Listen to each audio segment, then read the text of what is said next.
Então vamos para a quinta questão deste nosso quinto capítulo. O enunciado diz o seguinte: considere as afirmações abaixo.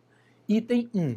A pessoa obrigada ao pagamento da penalidade pecuniária é sujeito passivo de obrigação principal ou de obrigação acessória. Olha, quem tem que pagar a penalidade pecuniária tem que cumprir uma obrigação de natureza principal, ok? Então o item está errado, não é obrigação acessória, claro. Item 2. Em regra, as convenções particulares relativas à responsabilidade pelo pagamento de tributos podem ser opostas à fazenda pública para modificar a definição legal do sujeito passivo das obrigações tributárias correspondentes, desde que sejam acordadas em cartório. Nada a ver uma coisa com a outra.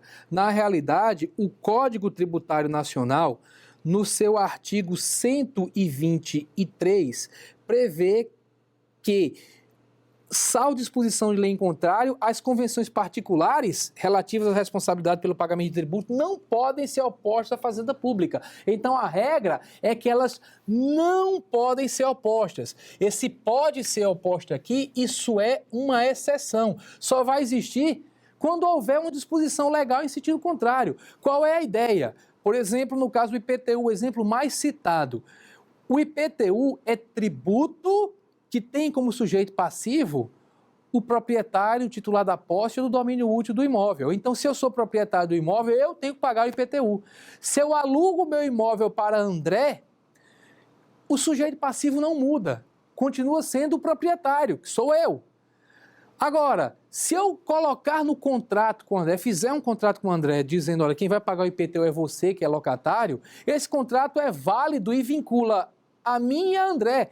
Contrato entre os dois. Mas essa convenção entre particulares não pode ser oposta à fazenda pública. Não adianta eu chegar para o município que notificou o IPTU no meu nome, suponho que André não pagou, chegar lá para o município, olha, tem aqui um contrato, cobre de André. O município vai dizer, esse contrato não me vincula, certo? Agora, se o município colocar na sua lei, não conheço nenhum que faça isso, mas se ele colocar na lei, no caso de um contrato de locação, estipular que o locatário vai ter que pagar o IPTU, essa cláusula vai ser válida, porque aí passa a haver uma disposição em sentido contrário. O artigo que diz que essas convenções não podem ser opostas à fazenda pública, o artigo 123, começa dizendo salvo disposição em contrário. Então a regra é que não possa ser oposta. Se houver disposição em contrário, aí vem uma exceção. Aqui se inverteu como se a regra fosse poder ser oposta desde que sejam acordadas em cartório. Isso aqui, acordar ou não em cartório, é irrelevante. O que importa é ver o que diz a legislação local. Se nada for dito, aplica-se a regra.